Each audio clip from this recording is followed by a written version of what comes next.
Welcome to The New Frontier, a Bitcoin-centric podcast that bridges the gap between the transformative world of Bitcoin and the unique financial landscape of the Middle East. This podcast is brought to you by Onramp MENA and is co-hosted by Ralph Gibran, Managing Partner at Onramp MENA, and Haris Irfan, CEO of Cordoba Capital Markets and advisor to Onramp MENA. Ralph and Haris have built their careers in traditional finance, accumulating extensive experience across capital markets, investment banking, and asset management. Each episode delves deep into how Bitcoin is reshaping finance, technology, and investment within the region and beyond. From macroeconomic trends to real-world applications, and from Islamic finance to sustainable energy practices, this show covers it all. In this episode, we have a truly special guest who has profoundly shaped the global understanding of Bitcoin and sound money. He's an internationally best-selling author whose works include The Bitcoin Standard, The Fiat Standard, and Principles of Economics. His insights have influenced thinkers, investors, and policymakers around the world. He's also the founder of the Saifedean.com platform dedicated to educating people on Bitcoin and sound monetary principles. We are honored to welcome to the show Saifedean Ammous. Get ready for an enlightening discussion that delves into the principles of economics, the future of Bitcoin, and what it means for both conventional and Islamic finance. Let's jump right in. Hey everyone, thank you for joining The New Frontier. We have a special guest today, Saifedean Ammous, a best-selling author and one of my favorite authors actually, here to talk about, the general macroeconomics of the Middle East. So Saif, first of all, thank you for being here. I'm joined by my co-host, Haris Irfan. Saif, thanks. Really appreciate you taking the time today. Thank you so much for having me. It's a pleasure. Great. So we're just going to dive straight into it. So Saif, given your work on macroeconomics, given, you thought in the Middle East, you spent time in the Middle East, I had a few questions for you. So let's start it off with, how have the economic policies and strategies in the Middle East evolved in recent years? I mean, you've been here for quite some time, you've seen it evolve. And, I want to understand more so in the context of diversifying away from oil dependence, because the past few years, Middle East and oil have been intertwined. You can't think about one without the other. So please tell us your views on that. Yeah, I think the transformation that has happened in the Gulf over the last couple of decades is truly remarkable. I think the World Cup in Qatar was a real milestone, a kind of very strong statement of the kind of economic capacity that exists in the region, because I don't think there is anywhere else in the world that can host a one-city World Cup. I don't think any other city can host this. It's an enormous undertaking in terms of the infrastructure. So the world's major cities will have one or two World Cup level stadia. Maybe there are some big cities that can have three within driving distance from one another, some of the very big metropolises. No cities that I know of have 8 World Cup ready stadia. Qatar managed to pull together 9, and they managed to get a lot of people to attend it. And that wasn't just from the people in Qatar, it was because of extensive amount of travel for people coming from all over the world through Qatar Airlines and other airlines into Qatar. So I think that in terms of organization was a truly monumental achievement, and the fact that it went so smoothly and it went so well, and of course it reflected in the quality of the football, because for the players it was the best World Cup ever, because they didn't have to travel. They were all in one hotel for 5 weeks, so they managed to get into, acclimatize, get into the proper rhythm, not have to move hotel rooms every day or two, which usually ends up ruining most World Cup campaigns. Just a lot of travel and players having to adjust and acclimatize. It usually, by the time of the semifinal, one of the teams has a major advantage because it's playing close to where it played its previous game, whereas the other team had to travel 4 hours by airplane. And it ends up being a decisive factor in the game. And so the Qatar World Cup managed to get rid of that. And it wasn't something cheap. It's not something easy to replicate. You don't have other countries that are capable of doing something like this. So I think that was truly remarkable. And I think it's really raising a lot of eyebrows. Obviously, during the World Cup, there was a lot of negative publicity and propaganda about Qatar and about the region in general. But I still think the achievement itself was truly remarkable. At the end of the day, nobody's going to remember any of that stuff. Everybody's going to remember the one city World Cup. So many people I know say that it was the best World Cup in their living memory, and I agree with that. I think it was amazing. Yeah, I mean, just in terms of the quality of the football, it was incredible. It was every game was well, maybe not every game, but it was the best World Cup. I think I used to think the 2014 World Cup was the best I'd seen in my life. I think this one takes the award now. Yeah, I wish I was closer to home because I'm a big football fan and I would love to attend, but sadly, I was in Canada where soccer is not a thing. It Uh, is. It's a bit of a thing. Canadians like their football. They just don't have a league. That's the problem in the yeah, U.S. and Canada. They don't have a proper league. They have a franchise system, which destroys the development of the sport. yeah, I agree. And there's just so little investment in that space that, the players don't get their value. It's they'd rather do something else like play hockey or American football or something like that. And it's not just Qatar though, Saif. I mean, you have Dubai Expo, you have Saudi Expo. It seems though that there's a lot of spending happening, and over the long term, it seems to be paying off because it's, like you said, raising eyebrows. From an economic policies point of view, so do they do things differently in the Middle East compared to what we're accustomed to in the West in terms of monetary policy, fiscal policy? I Yeah, mean, I think one thing yeah, that's noticeable about the Gulf in particular is they've probably got the best monetary policy of, you could argue, any central bank in the world because they've had their currencies pegged to the dollar, and none of them, I think, have depreciated significantly over the past 30, 40, 50 years or so.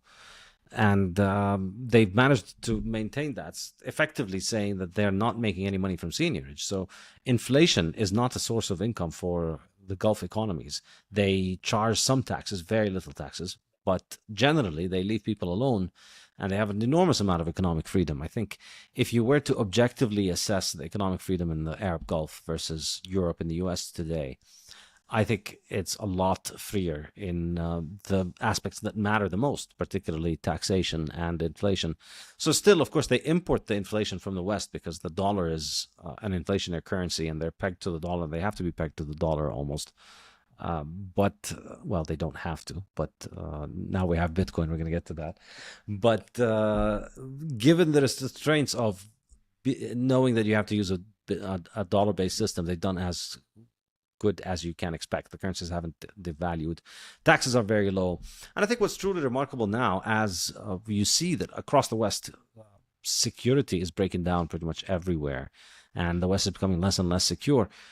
The Gulf presents a truly good place for people to go and raise their families, for people to live. So people who are interested in families, I think it's becoming more and more attractive to go there because the pay is good, the taxes are low, and the kids can play in the street.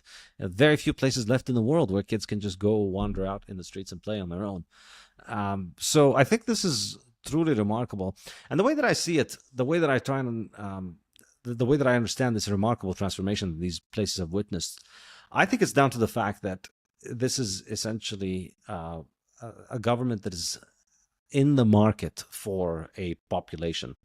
So they have had to learn how to run their governments properly because they need to get foreigners.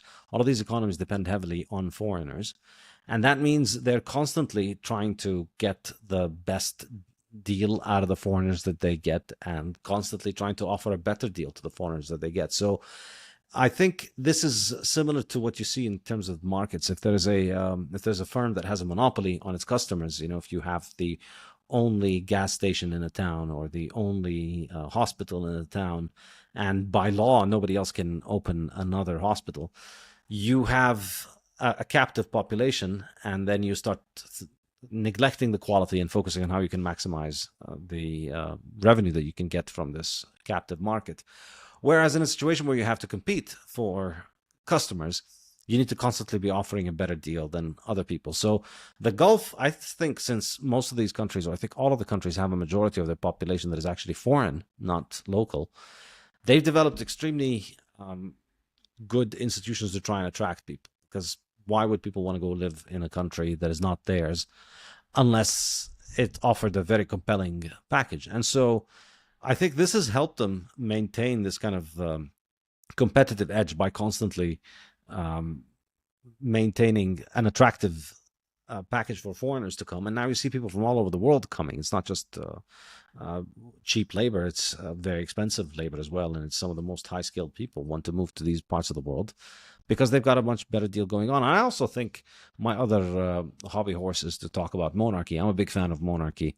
It's not a very popular position to take. Very few people are brave enough to say this in public, but I have no problems with it. I think monarchy is a much better model for governance than democracy. Ideally, I'm an anarchist. I don't want government, but if pressed to choose, I'd rather have a king and a monarchy in particular, because I think the difference is that the monarch has a lot more security and power, and so he expects to be in power for a long time, and he expects his children and grandchildren and great-great-great-grandchildren to remain in power. So he has a time frame for his decision making that takes into account the well-being of you and your descendants generations from now, because he wants to make sure that his own kids are going to have a prosperous, peaceful kingdom to be able to run and benefit from. And so I think this provides for an alignment of incentives that you don't see in democracies, where every leader gets in and has 4, 5, 7, 10 years, whatever, and in that time they are king, but it's only a short period of time. They can do whatever they want. They can do all kinds of things to benefit themselves and their children, but they can only do it for 7 years. So they've got a very high time preference in that period. They care a lot about what happens in those 7 years, and they discount what happens later. And so that encourages them to borrow at the expense of the future, and in order to finance the present. And they do that financially, but also in metaphorically in all kinds of different ways, in terms of sacrificing the future for short-term gain.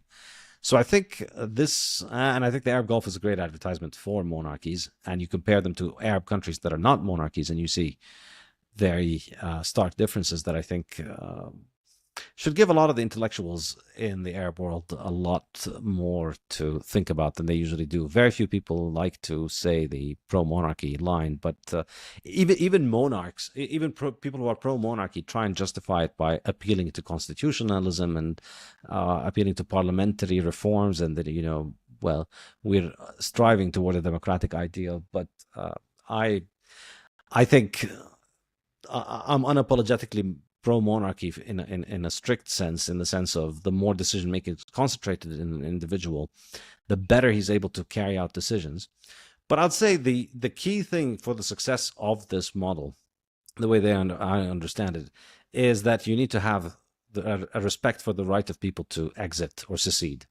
And so here, I base this on the work of the ruling prince of Liechtenstein, Prince Hans Adam. He's written a book called The State in the Third Millennium. And in it, he explains what he views as the vision of human freedom and what the state should offer in the third millennium. And I think it's a very compelling and very mind-opening vision, wherein he says, essentially, look at how your iPhone is made. It's not made because all the iPhone users get to vote on who gets to be CEO. They don't get to vote on who gets to handle the design committees. They don't get to vote on any of that stuff. There's a CEO, and he takes decisions, and his decisions are practically final, and there's no right to appeal for the customers or for the workers. But everything is voluntary, and you as a customer, you only have one right, which is you could choose to buy it or not buy it. And the fact that you could just exit, the fact that you could choose to buy or not buy the good, is what encourages and incentivizes everybody in that corporate structure, from the CEO down to the lowest employee, to do their best, because there are no bailouts in this world where if you don't deliver a good product, people are just not going to buy it, and then your business is ruined. So that's ultimately what it comes down to, is the right to exit. And what Prince Hans Adam presents is the idea that if this was the model for government, if everybody respected the right for self-determination, the right for secession, so that individuals or individual regions could secede and exit countries, then governments would be a lot more accountable, and they'd be a lot more efficient. And so for him, the last couple of 100 years of political thought are all about participatory democracy and getting more and more people to vote on decisions that affect them. But he's saying, no, we shouldn't go in that direction. We should go in the direction of CEOs. Have CEOs who have more executive authority in their hands, but give people the right to secede and exit. So I think in a sense the Gulf is an embodiment of that, because that's what's happening in the Gulf, because the majority of the population truly has the right to exit. At the end of the day, if you're British or Australian or Nepali or Egyptian or Syrian and you're in Saudi Arabia or Dubai or Qatar, at any point in time you can choose to leave, and that's it. Well, I mean, you have contractual obligations, you might need to pay money or something, but you can finish your contract and leave. You don't have to stay. And at any point in time they can kick you out, because there are very clear stipulations in the contract that specify what are the things that you're allowed and not allowed to do. And so because of that, there's a very clear relationship, and it's continuously improving to the benefit of both parties. Yeah, that's so interesting. Yeah, sorry, Ralph, you make some very powerful arguments there. I mean, I was somewhat anti-monarchy until I heard your argument for why monarchy is low time preference. And then you appealed to my sort of sense that, you know, we should be planning for the future and our grandchildren and, you know, further down the line. And that's, for me, a very powerful argument. And it flipped my thinking on that. And having spent 11 years living in the Middle East, I also came to the conclusion that despite a lot of the stuff that you hear in the West about, you know, places like Dubai and Qatar and Bahrain and so on, actually, it was a fantastic place to bring up a young family, a secure place, a place where, you know, I felt in many ways safe and free, perhaps more so than other places in the West. So, you know, I think there is a very powerful argument there, lots to unpack as well. And you even briefly, having talked about how, you know, low time preference, you touched on Bitcoin. And so I'm going to bring the discussion to, well, the basis, I think. Let's take a step back. Let's talk about Austrian economics, because that's really your specialist subject. Up until 2017, I was an insider. You know, I was a sort of fiat insider, worked for a bank, and I vaguely had come across this theory of Austrian economics. I'd read Tariq al-Diwani's book, The Problem with Interest, which had a powerful impact on me and, you know, many people that I knew. And I guess I never really appreciated it until I did a deep dive on Bitcoin. And at that point in 2017, I left the industry and focused on this. I guess we could spend weeks discussing this subject. We could fill textbooks with it. But I guess in a relatively short space of time, can you give us some background on the economic theories, the principles behind Austrian economics, and how they differ from mainstream theories? Okay, well, first of all, I'm not going to let this pass without an advertisement. I've written an entire book to answer your question. So I wrote a whole book called Principles of Economics. It's out in English and a bunch of languages, and it's being translated to Arabic. It should be out very soon. From Jarir, from Dar Jarir in Saudi Arabia. And this is a book that's written from the Austrian perspective, and it's just a full treatment of the main ideas in economics. It's 18 chapters. Each chapter has a specific concept in economics, like capital, labor, and so on. Now, it's obviously very hard to summarize a whole book in a couple of minutes, but it's not going to stop me from trying anyway. So let's just go ahead. I would say the key starting point and the key difference between the Austrian School of Economics and the other schools of economics is that the Austrian School of Economics analyzes economics through the lens of human action, that they're looking at human beings acting. I guess a good way of thinking of it is that the material world around us, every single thing that we see that is non-human, you could think of it as if it is putty that we as human beings shape with our hands into whatever form and shape that we want. We are able to manipulate that stuff in order to produce the things that we want from it. And it's all a product of our reason. We develop reason. We start thinking about what we want to do to the world. We act. We bring about changes in the world. And so if you want to understand the material world, you need to understand it through the eyes of the humans that shape it, through and through the hands of the humans that act upon it. So how this translates practically is that within the Keynesian or mainstream or neoclassical schools of economics, there is an analytical framework that is not based on human action primarily. It is based on mathematical aggregates. And so in macroeconomics in particular, there are all these mathematical aggregates like unemployment, inflation, GDP, industrial output, aggregate demand. And we try and establish scientific relationship between those aggregates in the same way that physics tries to establish scientific relationships between its variables and its analytical units. And so in physics, that you'll try and develop regular relationships to understand, you try to study the regularities of relationships to understand the relationship between pressure, volume, and temperature in a gas.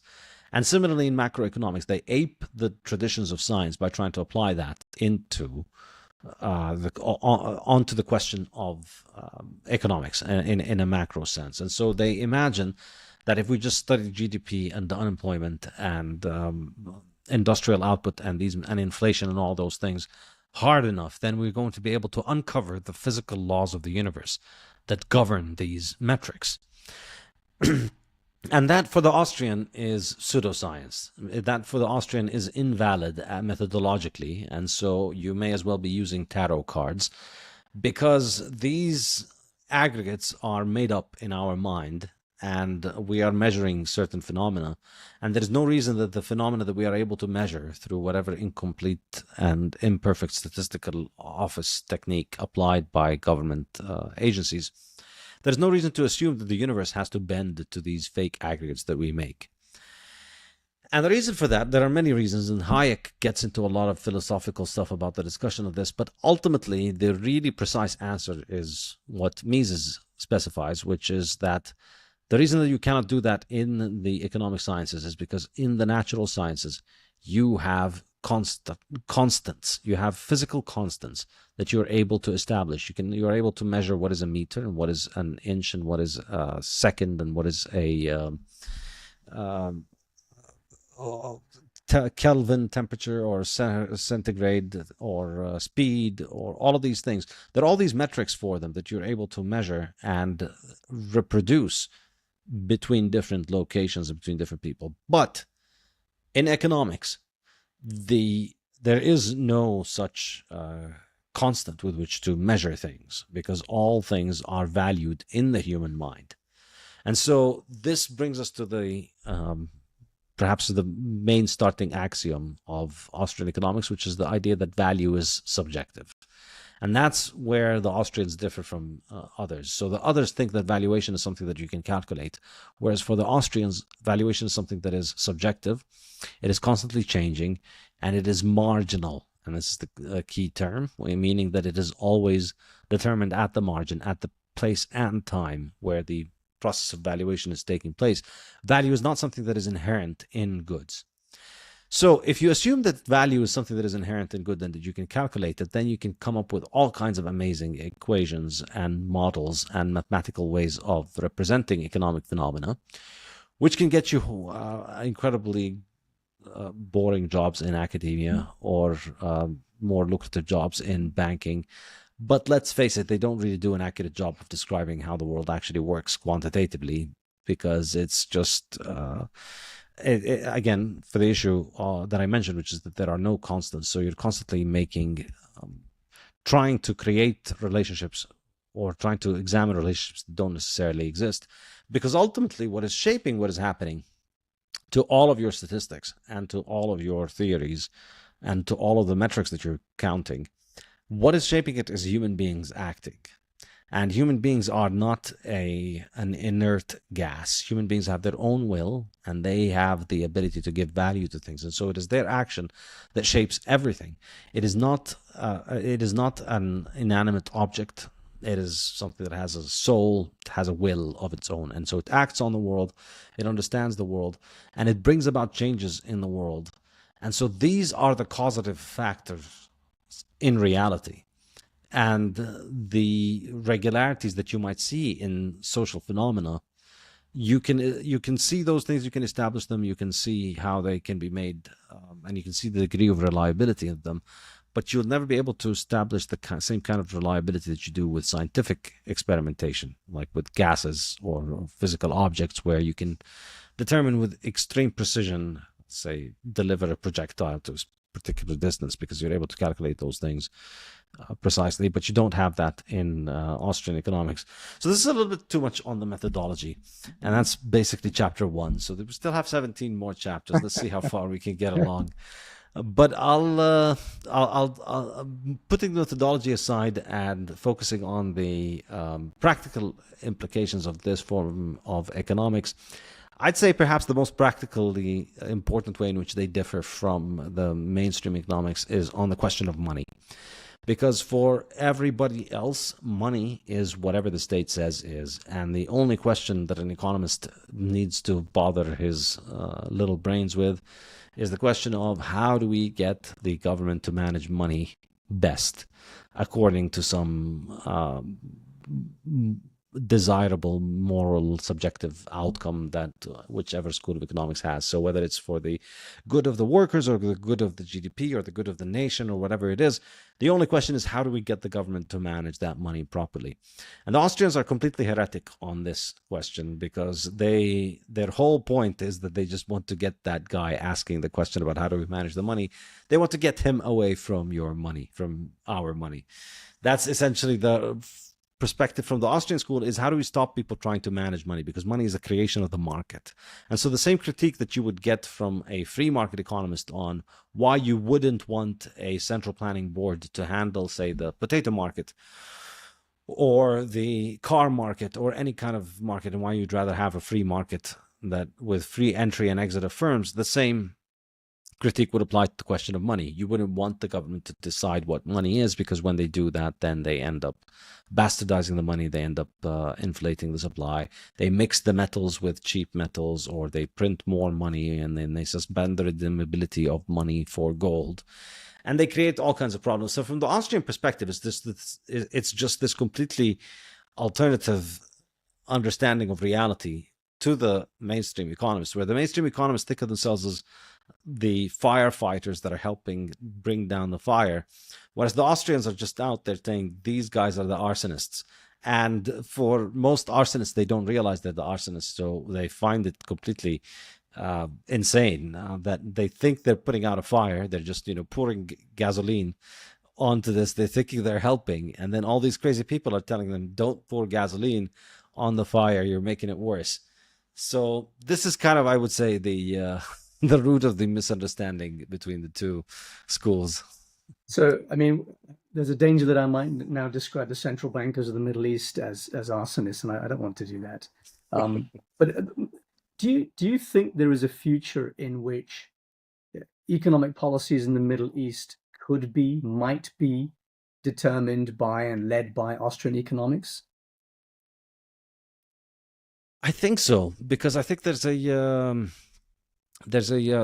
huge amount of congruence between the two. So initially, when I first started studying Austrian economics, that was what really made me begin to understand Islamic finance, or to start to think about Islamic finance initially. Because before I studied Austrian economics, I was up until I was 27 or so, I had not been introduced to the Austrian school in any serious sense. I may have read one article by Hayek a long time ago. But up until 27 or so, I was still looking at the world through mainstream economic lens. But so according to that world, I had the kind of general idea of what Islamic finance is, that interest is bad, but I didn't give much thought to it. But then when I started coming across Austrian economics, which made a lot of sense to help me in helping me understand how the world actually works and how economics actually functions, it immediately started to give a vivid meaning to the ideas in Islamic finance, or in Islamic Sharia banking in general, the ideas of why interest is bad and usury and so on.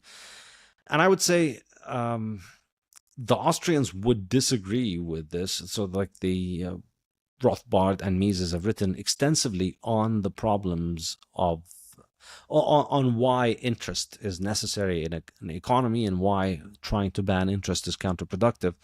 But in this book, in Principles of Economics, the whole book is Rothbard and Mises, and I agree with them pretty much on everything. I introduced a few things that they didn't really discuss in detail, which I discuss in more detail. But there's one place where I disagree with them, And it is on the issue of interest. In this book, I make the Austrian case for why I believe on a free market, interest lending would be eliminated. And I think we're probably far away from a time when this happens, but I think there is a strong case to be made for this being the natural state of things, because the Austrians, I think, offer the best explanation of the phenomenon of interest. Why is it that we have interest on the market? And the answer is because of time preference. Time preference is the degree of discounting of the future, so how much you discount the future. So from the Austrian perspective, the higher a society or an individual's time preference, the higher the interest rate that he would ask for in order to sacrifice some good today. So if I have $100 today, the higher my time preference, the higher the interest that I need to charge you in order for me to give up on this $100 now and for you to pay it to me next year. So the more I discount next year, the more money you need to pay, right? Because if I have a high time preference, if I don't think about the future, if I'm very immediate gratification focused as a person, then what happens 1 year from now doesn't really matter much to me. So I discount it heavily. And so in order to give up money today for tomorrow, I'm going to ask for a high interest rate. And so as my time preference declines, the interest rate would be expected to decline. And so from the Austrian perspective, Hans Hermann Hoppe shows that if you look at the history of interest rates, and we've got a book called 5,000, or I think it's called The History of Interest Rates. It's by Homer and Sylla. Sylla and Homer, two authors. Or maybe that's one author, I forget. But if you Google those words, you'll find the book. But anyways, it's a very interesting study that looks at 5,000 years of data on interest rates, going back to Babylon and all kinds of historical sources. And it finds that there's an unmistakable 5,000-year trend of interest rates declining over time. And this had reached its lowest point at the turn of the 19th century, at the end of the 19th century, at the beginning of the 20th century, when the lowest interest rate was what the Bank of England was charging the government, the British government, which was around 2.5% at that point. So that was the lowest interest rate recorded in history, more or less. I mean, perhaps not, obviously there have been lower loans, but it's the lowest prevalent market interest rate or generalized market interest rate that we've had. And this is a trend that has lasted for 5,000 years. It's not completely smooth because there's a lot of jumps up and down in it. You get a plague, you get a disaster, you get war, you get all of those things. They raise people's time preference and they make capital more expensive and they raise the interest rates. But unmistakably, you see this process of civilization, as Hans Hermann calls it. The process of civilization is the lowering of our time preference. As we become lower in our time preference, we start thinking about the future more. We start behaving in a way that is more civilized and more conducive for long-term prospering. And that is reflected in, say, being more moral, more civil, better neighbor, better husband, better father, better student at school, just all kinds of ways in which you take part in society in a way that is conducive for long-term benefit, not necessarily the present at the expense of the long-term. So that's the process of civilization. It's reflected in all these non-economic ways, but it's also reflected in the economic way, wherein we start saving more and we start accumulating more capital, and that makes capital more abundant. And so that brings down the price of capital. So this came to a halt in 1914 when World War I broke out and the world went off the gold standard and our time preference has been destroyed. And we have been going through a hell of a ride over the last century. But I think my hypothesis is this. If the world had remained on the gold standard for the last 110 years, so from 1914, we'd been on the gold standard for another 110 years, what would have happened? Imagine the whole world has access to gold as money. Now, I argue in the Bitcoin standard and in the fiat standard and in principles of economics in more detail, I argue that the hardness of money is like a control knob for your time preference. And that when money is hard, then you're able to save for the future. And so if you're able to save for the future, the future becomes less uncertain, so your time preference declines. and you start thinking about the future more and more. Whereas when your money is easy, when your money switched to easy mode, and then your money supply keeps growing, your ability to provide for your future self is seriously compromised. And now you shift towards short-term focus. How do I survive?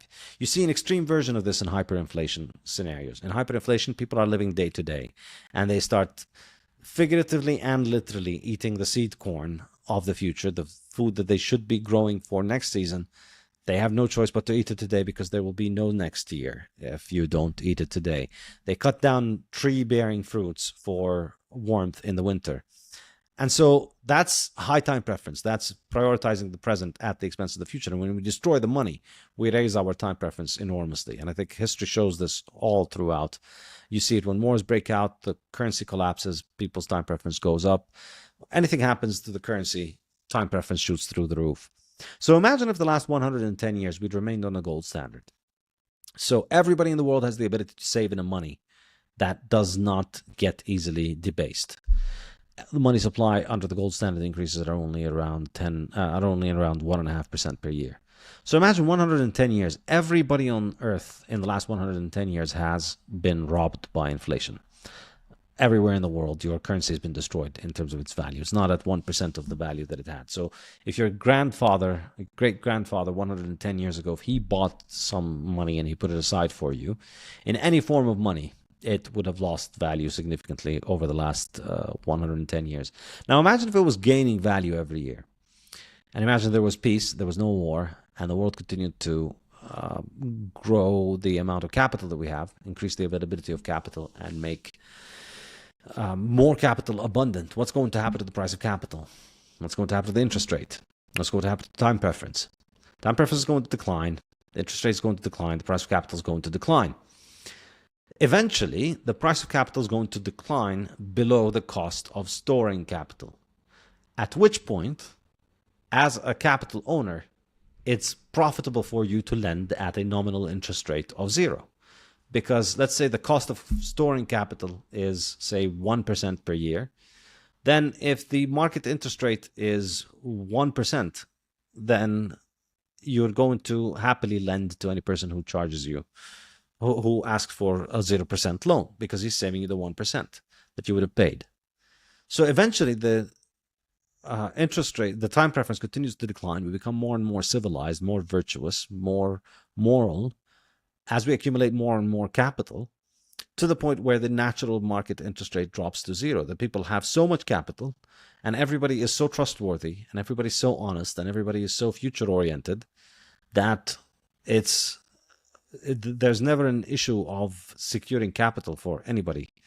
Imagine you live in a very high trust society where everybody likes everybody, everybody's there for everybody. If your house burns down and you don't have any more money, you're not going to have a problem finding people who will lend you money because they know that you're going to be good for it, because money is so abundant that the interest rate on the money is, say, 0.8%, but they would have to be paying 1% to store the money. So therefore, they'd lend it to you at 0%. So I think this is essentially what Islamic finance is about. It's about a world in which people don't charge each other interest rate because their time preference is very low. And Islam teaches people to develop this through a clear set of instructions that allow you to arrive at this. So you purify your heart in all kinds of different ways, and you perform the right rituals. And among these ways in which you reform yourself is that you do not engage in riba lending. In other words, you bring your time preference down very, very low. You lower your time preference when it comes to the issue of capital and lending. And I think Austrian economics helps us understand how this would be something that would emerge on the market on its own. And I think it helped me understand why historically there has always been such a strong opposition to interest lending, not just in Islam, also throughout civilizations across the world. You see ancient wisdom that speaks about this, and you can see why it is. Interest rate lending is monetizing people's high time preference in a sense, and so it creates problems for society at large, and it leads to all kinds of negative outcomes. And I think Austrian economics helped me understand that a lot. Yeah, that's amazing. I'll just comment quickly. I know, Harris, you have a lot to say about this topic. Just want to put something out there, and then I'll flip it back to you because this is your area of expertise. I'm sure you want to pick Saif's brain around the Islamic finance framework. But just quickly, Saif, so I was professionally and academically trained in Keynesian economics, and it took 5 years for me to unlearn that, starting with the Bitcoin standard and going down that rabbit hole. And as I was doing my readings on the Austrian side, one thing that's so clear and that people fail to see unless they actually take the time to get into it is that it is so much more straightforward and just rational thinking versus in university, they would force us to memorize these equations and these relationships. And all it takes is to question one metric, which I like to bring up with some of my fiat friends, is how come CPI is constantly changing in the way it's being measured? Like, how is that? How is that rational? How is that, it just doesn't make sense. So I just wanted to put that out there in case someone's listening. I mean, just give it a shot, have a little read.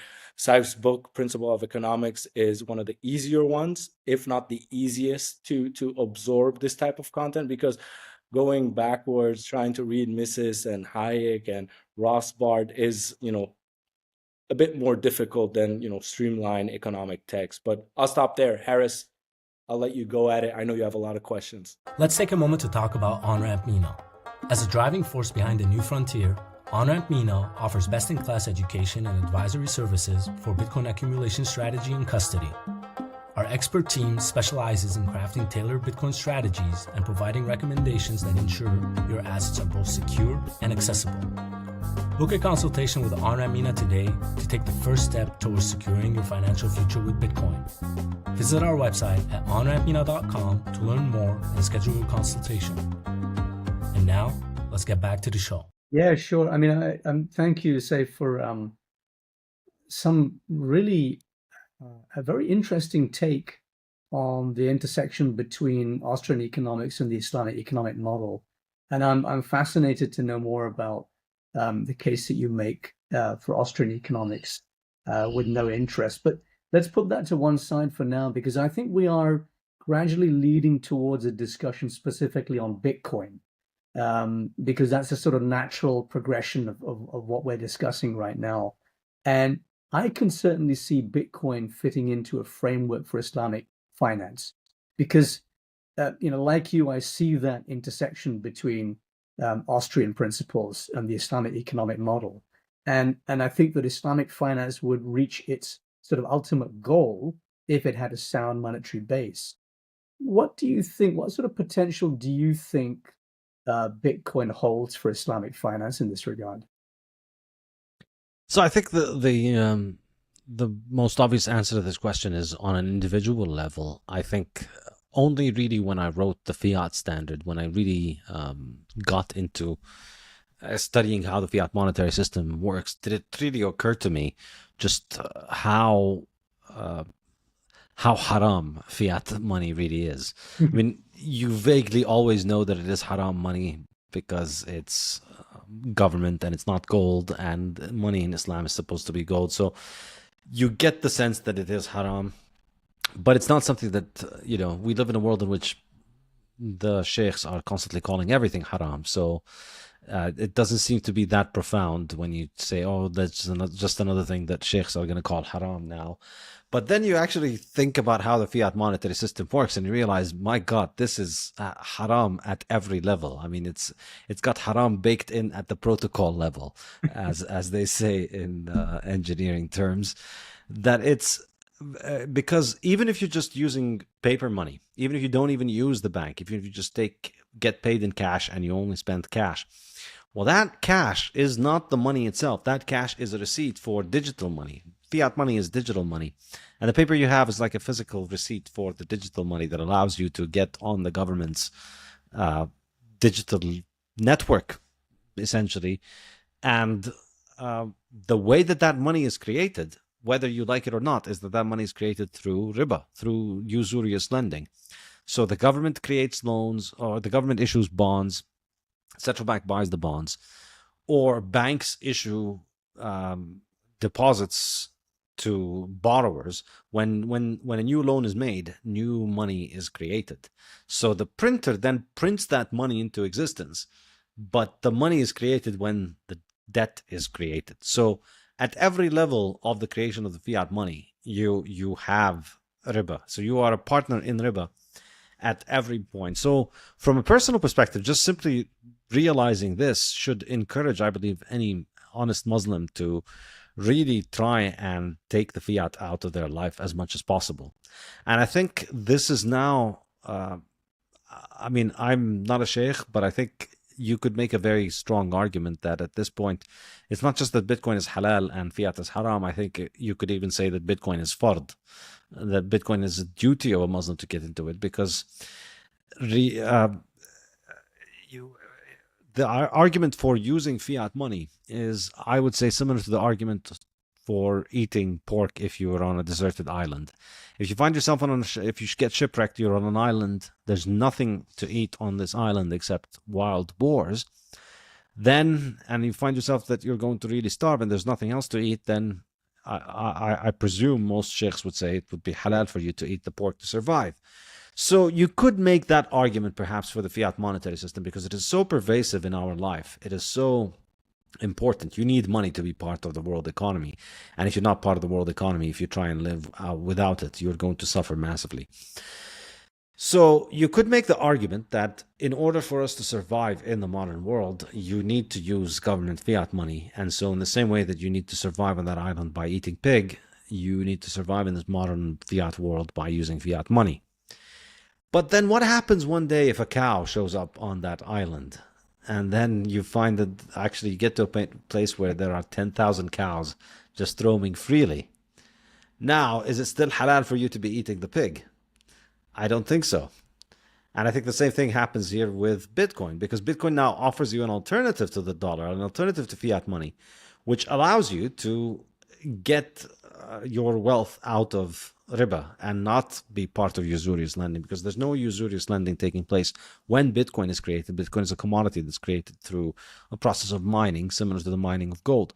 So Bitcoin is a present good, whereas fiat money is a debt liability. And so now that a halal form of money is available, I don't think there is a good reason for using fiat. I could see why you would want to have, a checking account with a few expenses in it, but there's no reason to deal with. I could see maybe that would still qualify as necessary pork. Perhaps you could make the argument for it, but keeping your money in banks, even if you're not getting interest on it, or putting it in government bonds, or putting it in financial markets that are based on the riba money, I think is now a completely untenable position. Yeah. I'm loving your analogy with the wild boars on the desert island and a cow showing up. I'm going to reuse that if you don't mind. Yes, please do. In Arabic they say إذا حضر الماء بطل التيمم. If water becomes available, you cannot do the dry absolution. Dry ablution, yeah. Yeah, so this is essentially what's going on now. You could make do with fiat before because you didn't have an alternative, but now we do. Fantastic, great explanation. I know that when we in the Bitcoin community like to say Bitcoin, not crypto, and we separate the two. And we're very careful to make sure that when we explain Bitcoin to people, we're not talking about some rug pull somewhere with some ridiculous tech project by a bunch of developers who are there to enrich themselves. That said, I mean, in the Middle East, we are seeing a lot of fintech hives appearing and incubators and accelerators associated with DeFi. Do you think there are unique opportunities for Bitcoin in this regard to set up new decentralized financial services with Bitcoin as a monetary base, specifically in the Middle East?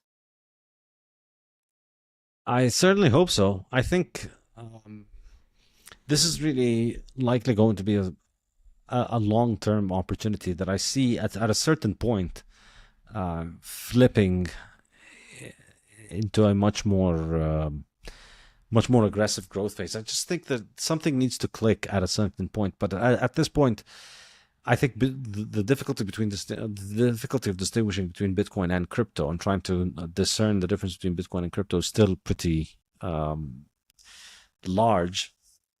So we haven't really seen this kind of very viral growth in the Middle East.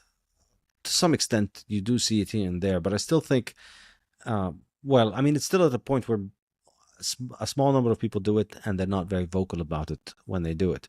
It hasn't gotten to a point where it's the thing that people are doing. It's not this very popular thing yet. But I think the tipping point will be when people really understand the Islamic analysis that I just made. I think once more and more people get that point, and then a few influential people start promoting that idea, I think then we'll likely see a major shift in this regard.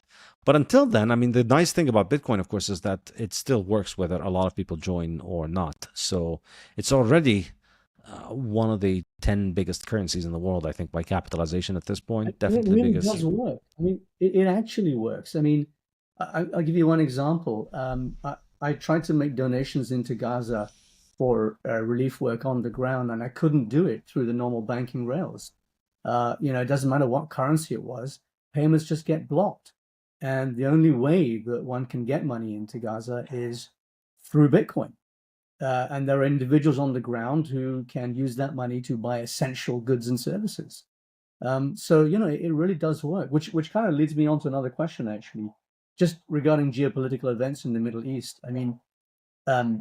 Obviously it's a big subject, more so in current days with events around the world right now. And you've been very vocal about events.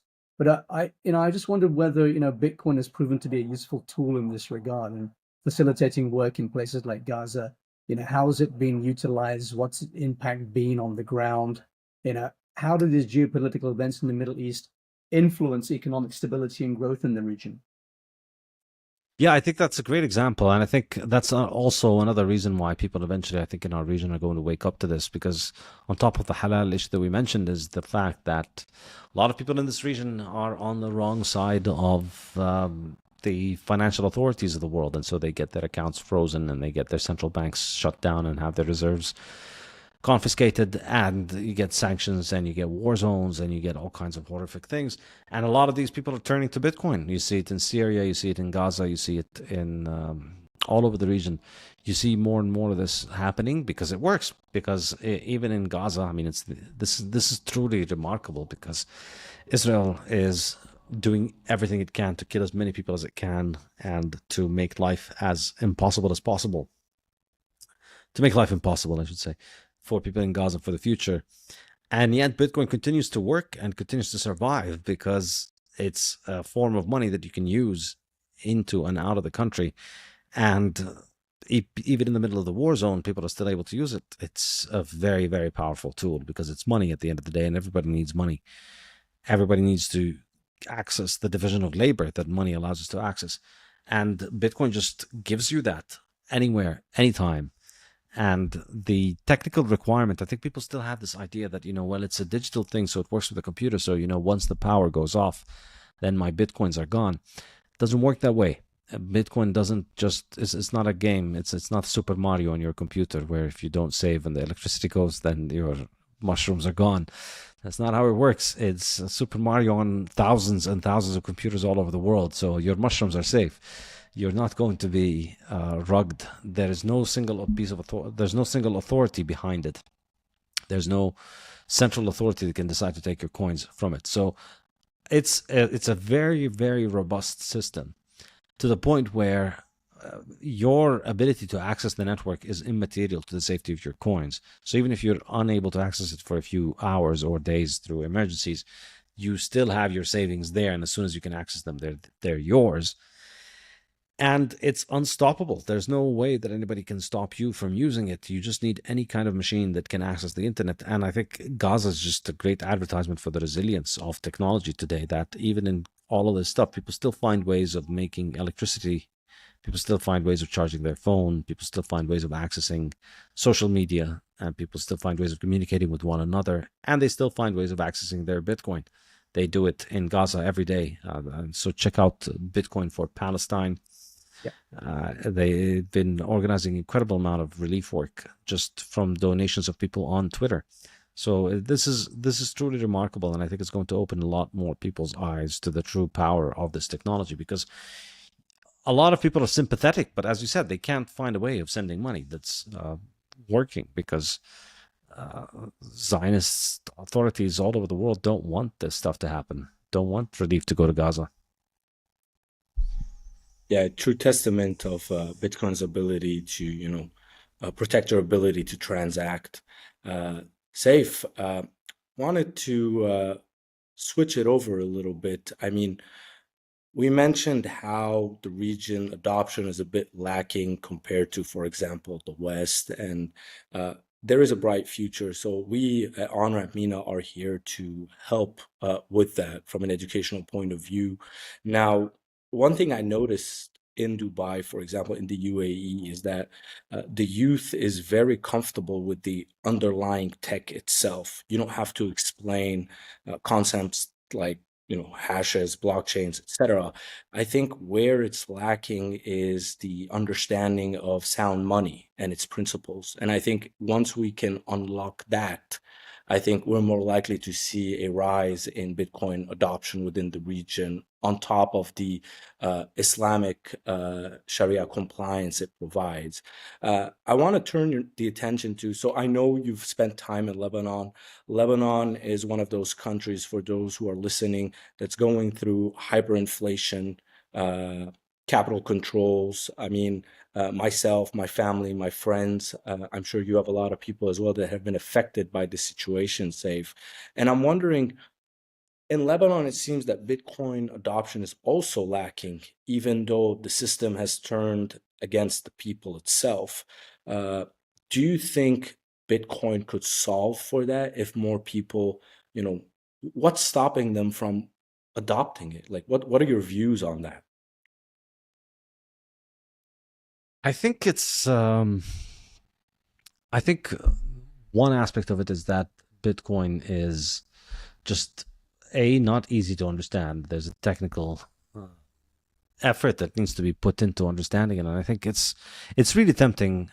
The vast majority of people, if not maybe even all people, are tempted to initially just dismiss it based on what you learn from the first precursory observation of it. And so I was like that. I heard about Bitcoin early on and ignored it for a couple of years, and I had my very good, strong reasons for why obviously it couldn't work. And when I was making these very confident pronouncements, I had no idea how hashing worked. I had no idea how distributed networks worked. I didn't understand any of that stuff, and I didn't understand the kind of resilience that Bitcoin has, and its resistance to control, or the resistance to a central authority taking charge of it. So eventually you just need to get familiar with these concepts, and there's no easy way around them. They need to spend some time trying to understand it, and I think with time, more and more things are going to turn your attention toward it, tell you, no, you need to pay attention to this thing. It's very important. So that's one aspect of it. Another aspect of it is, I think, in the parts of the Arab world where people have not had a problem of inflation historically, because of good governance, or because of safety, because of the fact that your money continues to work and that you don't have to pay taxes, people are just not as they don't have a bitter experience with money, so they don't have the ability to develop the kind of healthy paranoia that you need to drive you to Bitcoin. So I think this is probably an impediment to this, and that's why people, I would say, in the Gulf, there's a significant interest in the day trading aspect of it, the making a quick bucks, buying a meme, buying an NFT, this kind of stuff, which is completely missing the point about what really matters here, which is as a long-term form of saving. But, if your bank account works and your currency is the Kuwaiti dinar or the Qatari, these currencies are doing all right. So they haven't had to think about the problem of inflation very seriously. And I think also, unfortunately, people in the situations of conflict, there is, as I was saying earlier, there is a large increase in your time preference naturally when you're in a situation where you're at risk. And so you discount the future heavily, and that precludes you from having a large appetite for something like Bitcoin with its volatility that seems like it's going to be a problem in the long term.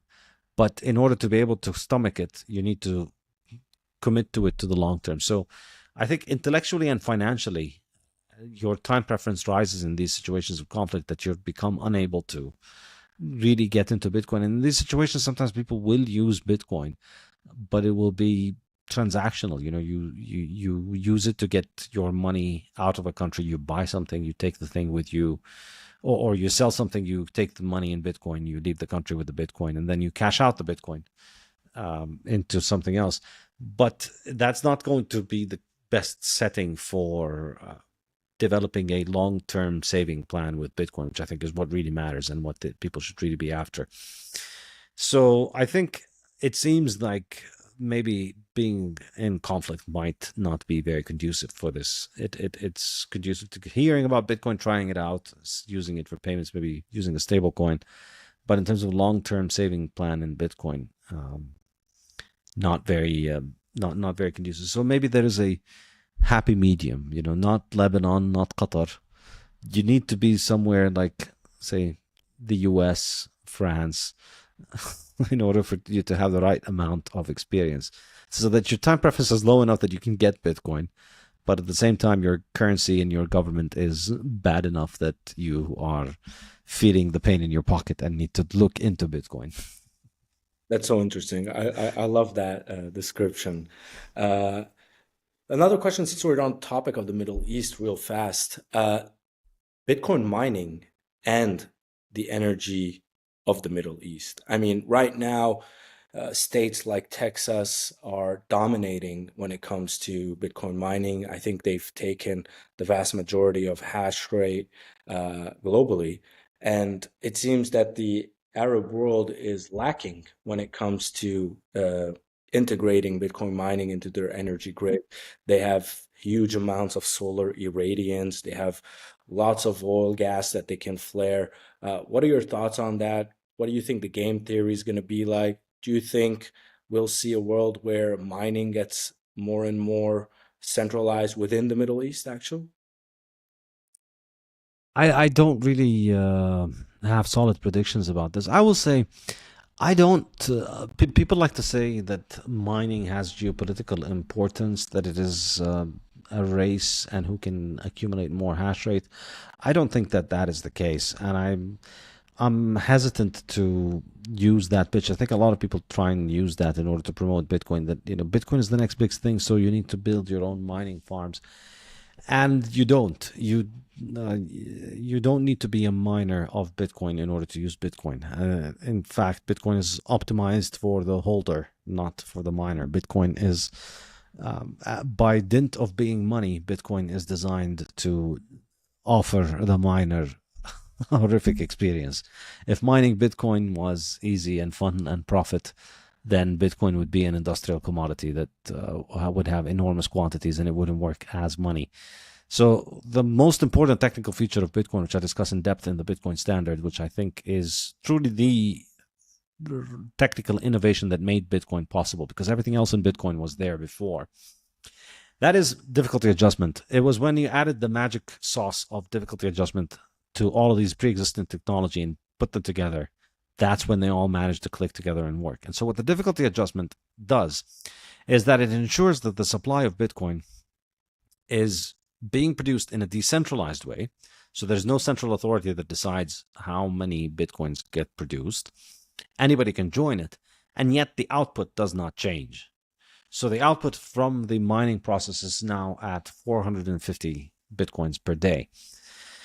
And that would have been the case if today Bitcoin was being used by 8 people or 8 billion people, it doesn't matter. Bitcoin is going to be producing that amount because it's constantly adjusting the difficulty of mining in order to make the reward for mining happen at around 10 minutes so that we ensure that we're not producing more blocks. And this is what keeps the monetary policy working. So the moral of the story is that mining Bitcoin is extremely competitive, because if you're able to make a profit, then the difficulty of mining is going to go up, and only the most profitable are going to survive. And Bitcoin is constantly culling the weaker miners. And so the way that you are able to mine profitably is you need to have a lot of very cheap energy, and you need to have it in the form of electricity reliably for a commitment for 24/7 electricity for about 3 years at least. If you're able to secure something like this, where you have a very, very, very high degree of certainty in the fact that you are going to have 24/7 electricity running for 3 years at least, preferably 5 years, at a cost of, at most, I'd say 5 or 6 cents per kilowatt hour, preferably lower than 3 cents per kilowatt hour. If you're able to secure that kind of cost, and you also have experience in just operations for this kind of facility, where you're going to need a giant data facility, and you're going to need to run it, and you're going to need to make sure that it keeps getting its electricity.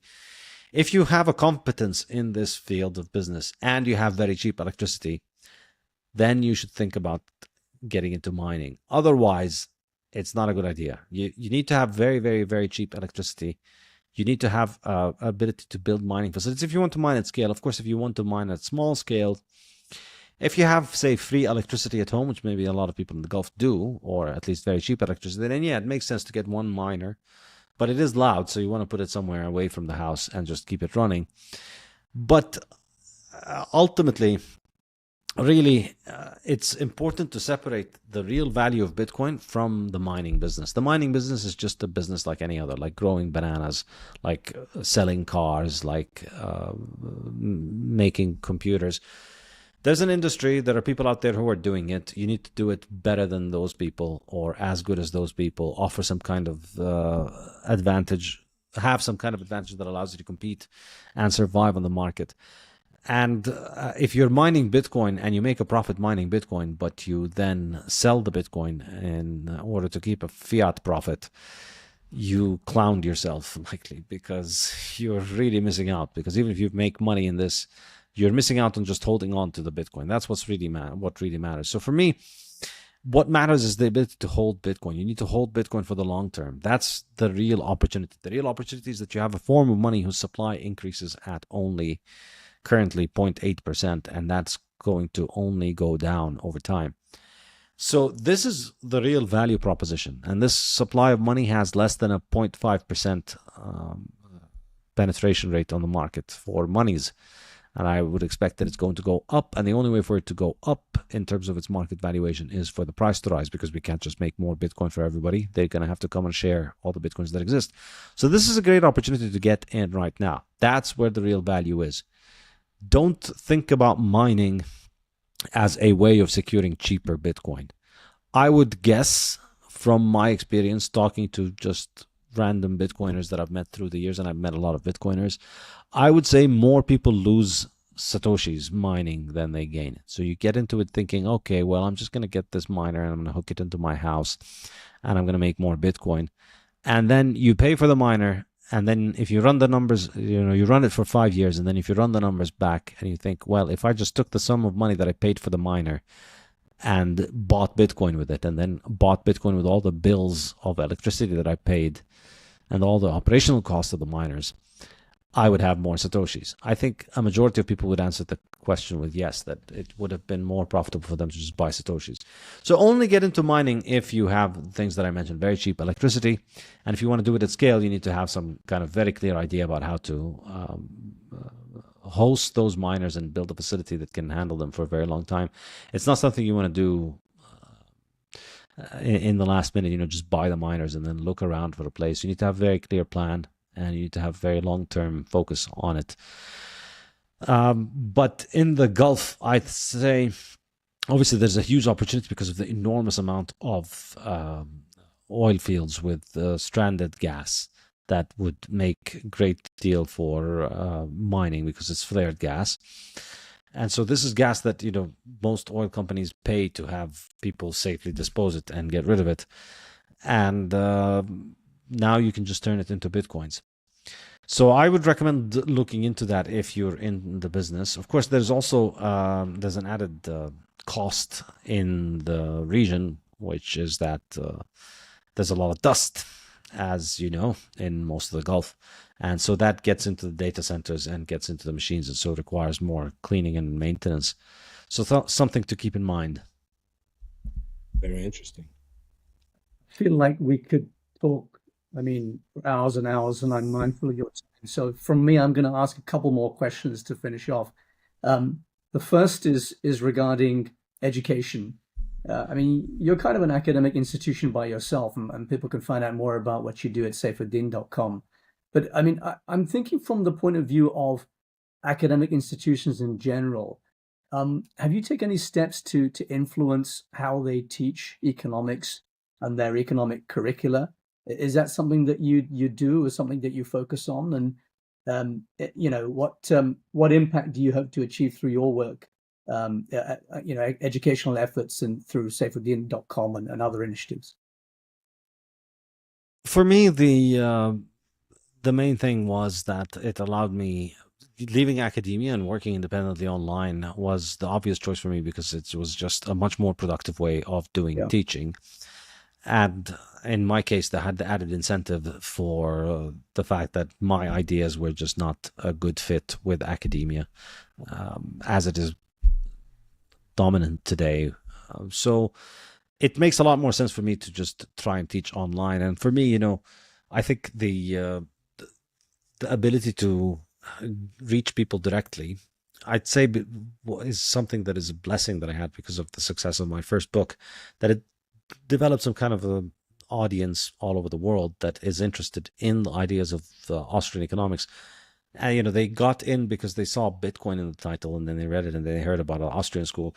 So suddenly in 2018, after I published the book, I started getting a lot of interest from people from all over the world who wanted to learn more about Austrian economics. And I just thought I should take the chance on this and start teaching online. And now I've been doing it for 5 years. Last month was my 5-year anniversary. So I've taught something like 7,000 students, more than 7,000 students so far. So that would have been like a lifetime in regular university to get through 7,000 students. But thanks to the internet, you could do it a lot more easily. And for me, this is just how do you fight the darkness? You can curse the darkness, or you can light a candle. This is my little candle in the darkness of cyberspace. The Harvards and the MITs and the Oxfords and Cambridge, they have their enormous horns of propaganda where they're constantly churning out their stuff. You could try and go and fight the beast from within and just end up getting hoarse from shouting and achieving nothing and just being called an extremist. Or you can go directly to people and tell them, well, here's what I think and here's how it explains the world. And you make your own mind up. And I think that's a lot more productive. It's a lot better for my mental health and sanity. It's a lot better for my social life, not being surrounded by people who think you're extremely weird in your workplace at all times and places. I'd say it's probably good for my safety too. I think we can all identify with that. Yeah. Yeah. Yeah. So what's next for you? Any upcoming projects or initiatives? What can we look forward to from your end? So I am working on a 4th book right now, but I'm not going to share details about it. I'm keeping it under wraps until it's out. I think you might enjoy it, but I'm biased. Obviously, I'm writing the book, so buyer beware. But that's my focus for now. So I'm heads down in this new book, and you'll be hearing about it hopefully soon. You'll get some more details on what's going on with that. Really looking forward to that. Yeah, likewise. Well, Saif, thank you so much for your time. This has been a very interesting conversation. Thank you for all the work you do, and thank you for taking part in this fight. You're in your own way. So everyone is grateful, at least on my end. I've sent your book to many people. I think a lot of people have done so as well. I've seen in the US, I think Dennis Porter may have shared the Bitcoin Standard with a bunch of people. It is truly a gateway to the Bitcoin rabbit hole. And I think, every other book you've put out has been amazing. We'll make sure to include all the details, all the links in the description. We'll be pushing it out, on all social media channels. And thank you again for your time. So. Thanks, Saif. Thank you so much. Thanks for having me. It's a pleasure, guys.